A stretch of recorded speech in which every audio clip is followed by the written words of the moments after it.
Do you boil your meat before cooking it? Because this is what gets me all the time. Like, if you don't boil it, this is what is going to be in the food.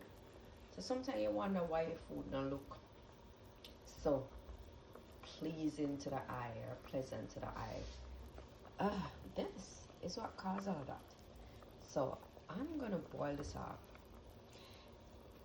throw it off, then I'm gonna wash it with some nice cold water to remove any of this impurity outside the food, because baby, I hate seeing this, like, I swear.